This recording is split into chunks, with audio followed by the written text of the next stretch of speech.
तो दोस्तों चलिए आप सभी का एक बार फिर हम स्वागत करते हैं, अभिनंदन करते हैं आपके अपने YouTube channel Aryan Institute Allahabad में।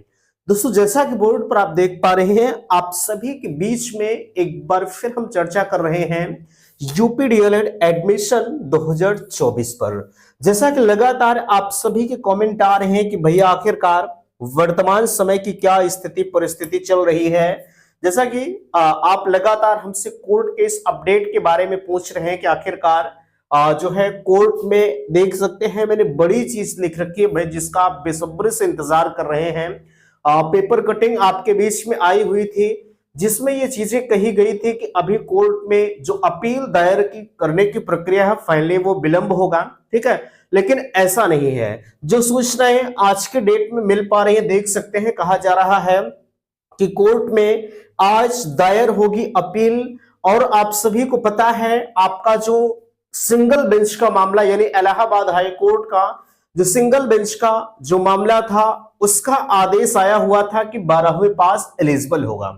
लेकिन अब सिंगल बेंच में हमें अपील दायर नहीं करना है, इसलिए हम अपनी अपील को लेकर डबल बेंच में जाएंगे, ठीक है।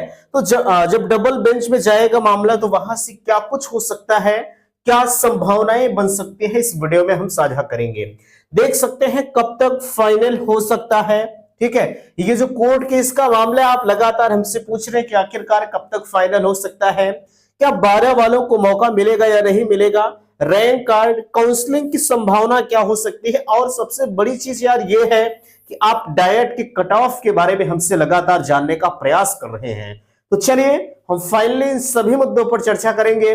मैं निवेदन आप सभी से करना चाहूंगा कि प्लीज अगर चैनल पर पहली बार विजिट किए हैं तो चैनल को सब्सक्राइब जरूर करेंगे।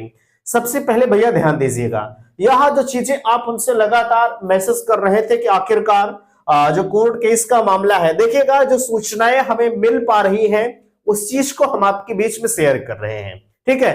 अच्छा, हमने आपसे कल कहा था कि कल ये लोग जाने वाले थे, लेकिन कल की सूचना नहीं मिल पाई। आज जो सूचनाएं हमें मिली हुई है कि जो कोर्ट में अपील दायर की करने की प्रक्रिया है फाइनली भैया आज ये लोग करने वाले हैं, ठीक है। हालांकि कल भी ये सूचनाएं मिल रही थी कि आज जाएंगे और आज भी ये सूचनाएं, कल नहीं गए थे, ठीक है। जो सूचना हमें मिली है कल नहीं गए थे और आज इनके जाने की प्रक्रिया है। लोग बता रहे हैं, पीएनपी से ये सूचनाएं मिल रही हैं कि हम लोग जा रहे हैं डबल बेंच में, ठीक है, इस मामले को खारिज कराने के लिए। यानी जो Allahabad high court single bench का मामला आया हुआ है इस 12वीं पास एलिजिबिलिटी को लेकर, ठीक है, ये अनुमति का इंतजार कर रहे थे कि शासन से हमें अनुमति मिले, उसके बाद हम प्रक्रिया को आगे बढ़ाएं, ठीक है। तो इनको शासन की अनुमति भैया मिल चुकी है। अनुमति मिलने के बाद ये अपने तरफ से जो दाखिल करने की प्रक्रिया डबल बेंच में है ये आज करने वाले हैं, ठीक है। आज जो भी होगा करते हैं या नहीं करते हैं, जो भी सूचनाएं होंगे हम इसके अगले वीडियो में आपको इन्फॉर्म करेंगे। लेकिन आज जो हमें इंफॉर्मेशन मिली है उस चीज को हम आपके बीच में शेयर कर रहे हैं। एक चीज मैं आपको बताना चाहूंगा, जो भी फैक्ट सूचनाएं हो रही हैं मैं चैनल के माध्यम से आप सभी को इन्फॉर्म कर रहा हूं। बाकी आप क्या सोच रहे हैं इसके बारे में मैं आपका फीडबैक लेना चाहूंगा कि प्लीज आप सब अपना फीडबैक मुझे अवश्य दीजिएगा। ये सूचनाएं तमाम प्राइवेट विद्यालय एसोसिएशन है, ठीक है, और कुछ पीएनपी के सदस्य भी कांटेक्ट में बने रहते हैं, उनसे सूचनाएं हमें मिली हुई हैं। इस वजह से मैंने सोचा आपके बीच में भी भाई इस खुशखबरी को दिया जाए। आप बेसब्री से इंतजार कर रहे हैं, आप हमसे कहते हैं कि अब सब्र का बांध टूट रहा है, ठीक है। भाई कोई कितने दिन तक यार सब्र करेगा। पिछले आप मुझे लगता है कि 4 से 5 महीनों से हमें लगता है कि वेट कर रहे हैं एडमिशन आज शुरू हो जाए, कल शुरू हो जाए। लेकिन चलिए एडमिशन भी किसी तरह से शुरू हुआ तो फिर मामला बीच में अटक गया। वैसे पहले तो इसी चीज को लेकर आपका नोटिफिकेशन विलंब से हुआ, ठीक है, किसी तरह से नोटिफिकेशन भी आया, आवेदन हुआ, लेकिन फिर से मामला यशांक खंडेलवाल एंड 9 अदर्स की टीम ने इस मामले को बिगाड़ा, ठीक है, और आज इस कदर बिगड़ गया है कि अब आगे बढ़ने का नाम नहीं ले रहा। हालांकि अब आगे बढ़ेगा, ठीक है। आज ये जो भी करते हैं हम चैनल पर आपको अगले वीडियो में इन्फॉर्म करेंगे, आपको परेशान नहीं होना, ठीक है। अब देखिएगा ये हमसे आप जरूर जानना चाहेंगे कि कब तक फाइनल हो सकता है। देखिएगा फाइनल के बारे में हम आपको एग्जैक्टली डेट तो नहीं दे सकते या कोई भी नहीं दे सकता, मैं अपनी बात नहीं कर रहा हूं यार, ठीक है। क्योंकि जब भी अगर कोर्ट का मामला किसी भी मैटर को लेकर चलता रहे, ठीक है, वो 1 दिन चलेगा, 2 दिन चलेगा, 1 महीना चलेगा। हालांकि ये एडमिशन का मामला ऐसा नहीं है कि आपका 1 महीना चलेगा, ठीक है। कभी कभी आप देखते हो कि भर्ती का मामला है 6-6, 7-7 महीना इसी तरह से अटका रहता है, डेट पे डेट दी जाती है। लेकिन ये एडमिशन है, एडमिशन का मामला जल्द ही समाप्त होगा, ये बिल्कुल हम लगातार आपको बता रहे हैं, है ना। तो अब कब तक फाइनल होगा, अगला लगभग ये मानकर चलेगा कि 7 से 10 दिन के अंदर आपके बीच में कुछ न कुछ खुशखबरी आपको जरूर मिलेगी। ठीक है भाई, आप कहेंगे चलिए आज ये अगर डबल बेंच में ये अपने अपील को दाखिल कर देते हैं तो डबल बेंच इसे खारिज कब तक करेगा। अब खारिज कब तक करेगा ये तो मैं आपको नहीं बता सकता, ठीक है, लेकिन अपील दायर करने के बाद ही खारिज करने या कुछ करने की प्रक्रिया आगे बढ़ेगी, है ना।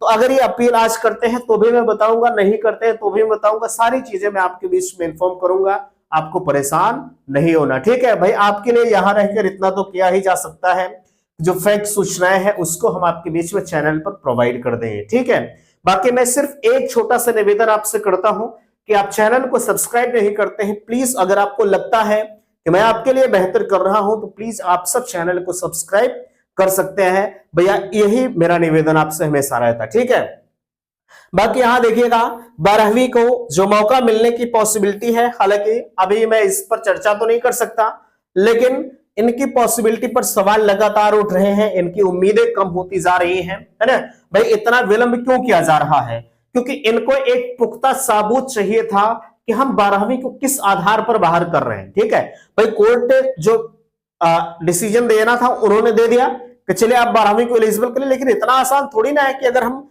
ग्रेजुएशन को लेकर आवेदन करवा लिए हैं तो इतना आसान थोड़ी ना है कि हम इनको मौका दे देंगे, नहीं। ठीक है, इसको भी लेकर इसीलिए इतना विलंब किया गया क्योंकि एक खाका बिल्कुल तैयार हुआ है, उसी चीज को लेकर डबल बेंच में अपील की जाएगी।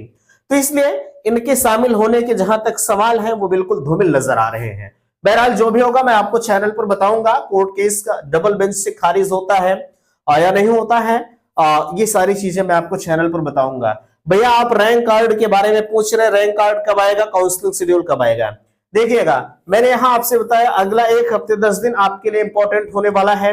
जब आपका DElEd first and third semester का रिजल्ट नहीं आया था तो उससे पहले मैंने आपसे यही चीजें बताई थी। डीएलएड फर्स्ट एंड थर्ड के बाद, ठीक है, फर्स्ट एंड थर्ड के बाद आपके एडमिशन वाले मामले पर पीएनपी का कार्य तेज होगा। और फाइनली यार आपने देख भी लिया, ठीक है, कि जिस दिन फर्स्ट एंड थर्ड का रिजल्ट आया उसके दूसरे दिन ये अपील दायर करने की अनुमति भी इनको मिल गई। क्यों? क्योंकि मैंने आपसे क्या कहा था, हमने आपसे यही कहा था कि पूरा आयोग अभी रिजल्ट के खाका या रिजल्ट तैयार करने में व्यस्त है, इस वजह से थोड़ा सा लेट हो रहा था, है ना। क्योंकि भाई जो परीक्षाएं हो चुकी हैं पिछले 2 महीने 3 महीने पहले, उसका रिजल्ट भी इनको जारी करना है ना, तो इस वजह से थोड़ा सा लेट हो रहा था। अब आपको ज्यादा देर धैर्यता का परिचय नहीं देना है, ठीक है। मैच हम मानकर चल रहे 1 हफ्ते से 10 दिन के अंदर, ठीक, आप अधिकतम 10 दिन मान लीजिए, ठीक है, 10 दिन के अंदर रैंक कार्ड और काउंसलिंग शेड्यूल की सूचनाएं 100% आपको मिलेंगी, ठीक है, ये बिल्कुल तय है।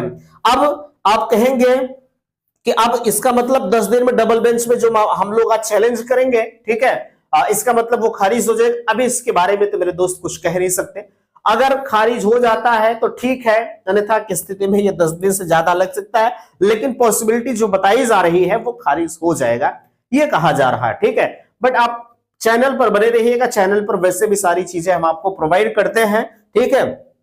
तो खारिज होने के बाद ही रैंक कार्ड और काउंसलिंग शेड्यूल आपके बेस पे जारी किया जाएगा, उससे पहले रैंक कार्ड और काउंसलिंग शेड्यूल जारी होना इम्पॉसिबल है, ठीक है। चलिए यहां देखिएगा डायरेक्ट की कट ऑफ के बारे में हमसे आप जानना चाह रहे हैं कि आखिरकार कट ऑफ क्या हो सकती है। वैसे भी एडमिशन रुका हुआ है, कट ऑफ जानने का कोई मतलब नहीं है भैया, है ना, लेकिन फिर भी मैं आपको एक, अगर कट ऑफ की ही आप जिक्र कर रहे थे तो ध्यान दीजिएगा, अगर कट ऑफ की चर्चा हम करें तो कम से कम आपकी कट ऑफ जो प्रत्येक डाइट के लिए होनी चाहिए, ठीक है, जो प्रत्येक डाइट के लिए होनी चाहिए वो कट ऑफ आपकी कम से कम जो है मानकर चलिएगा आपकी कट ऑफ 235 के ऊपर होनी चाहिए, ठीक है। जैसे अगर आप सारनाथ चाहते हैं, लखनऊ चाहते हैं, ठीक है, इलाहाबाद चाहते हैं, तो आपकी कट ऑफ कम से कम 235 के ऊपर अगर रहेगी तभी इस डाइट के लिए आप एलिजिबल हो सकते हैं, क्योंकि अपने आप में बड़े अच्छे खासे डाइट है। आपका गोरखपुर हो गया, ठीक है, ऐसे ऐसे कुछ डाइट्स हैं जो आपके लिए काफी बेस्ट जगहों पर आते हैं, ठीक है भाई। जो शिक्षा के क्षेत्र में थोड़े से अग्रणी डाइट होंगे उन्हीं की कट ऑफ, इतना जो मैं बता रहा हूं 235 240, उन्हीं की कट ऑफ का ग्राफ जो है वो काफी ऊपर जाता है ना। और जब कट ऑफ का ग्राफ ऊपर जाएगा तो जाहिर सी बात है कट ऑफ तो भाई जाएगी ही जाएगी, है ना। तो इस वजह से आपको परेशान नहीं होना यार, जो भी सूचनाएं होंगी मैं आपको चैनल पर बताता रहूंगा, ठीक है। पहले ये जो प्रोसीजर कोर्ट केस का चल रहा है ये समाप्त हो जाए, उसके तत्काल बाद हम आपके बीच में सारी चीजें वैसे भी बता दिए हैं और भी चीजों को हम बताते रहेंगे, ठीक है। और आप कह रहे थे एक सबसे बड़ी समस्या है, देख सकते हैं जो है सीट बुकिंग की, ठीक है। अभी आज हमारे पास किसी का कॉल आया था कि भैया अपने कॉलेज के लिए सीट को बुक कर लीजिए, ठीक है। लेकिन मैंने उन्हें तुरंत कहा कि मेरे दोस्त मेरे यहाँ सीट बुकिंग का कोई प्रावधान ही नहीं है, ठीक है। क्योंकि हम आपके सीट को बुक करके हम आपको फंसा कर नहीं रखना चाहते हैं, ठीक है। कॉलेज वालों को सिर्फ एक तरीके है, सीट को बुक कर ले, चलिए आप हमारे चुंगल में फंस गए, आप कहीं नहीं जा सकते क्योंकि आपने मुझे 10,000 रुपया दिया है ना। और हम तो ये कहते हैं कि चलिए आज हमें 10,000 रुपया दे दीजिए, फिर आप पांच दिन बाद 15,000 और दे दीजिएगा, ठीक है। इसी तरह से लोग सीट को बुक कर रहे हैं। आप कदापि अभी सीट बुकिंग के चक्कर में मत पड़िएगा, ठीक है।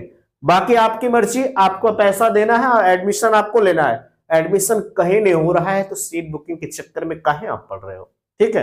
तो मेरे हिसाब से अगर आपको मेरी बात अच्छी लग रही है तो ठीक है, अन्यथा की स्थिति में कोई बात नहीं, है ना। तो आप सीट बुकिंग के चक्कर में मत पड़िएगा। बाकी जो आपके डाउट्स है, जो कंफ्यूजन है, आप हमसे पूछ सकते हैं। बाकी एक चीज मैं आपको बताना चाहूंगा, अगर आपको 50,000 में, ठीक है, कितने में, अभी तो फीस हमारी 50,000 ही है, ठीक है। अगर 50,000 में आपको एडमिशन लेना है तो बिल्कुल आप संपर्क करिएगा। कॉन्टेक्ट नंबर है 9452331053, ये कॉन्टेक्ट नंबर है, इस पर आप हमसे संपर्क कर सकते हैं, कोई दिक्कत नहीं है। 50,000 रुपए आपका फीस लगेगा और एडमिशन आपका कहाँ होगा भैया, एडमिशन आपका होगा, देख लीजिएगा, फिरोजाबाद में, ठीक है। कहाँ, फिरोजाबाद में। बिल्कुल आप अगर इच्छुक हैं तो आप संपर्क कर सकते हैं, ठीक है। तो चलिए हम आपसे मिलते हैं अगले वीडियो में। उम्मीद करते हैं कि बातें आप सभी को समझ में आई होंगी। प्लीज वीडियो को लाइक कीजिएगा, शेयर कीजिएगा और चैनल पर पहली बार विजिट किए हैं तो चैनल को सब्सक्राइब जरूर कीजिएगा। वीडियो समाप्त करते, थैंक्स, धन्यवाद।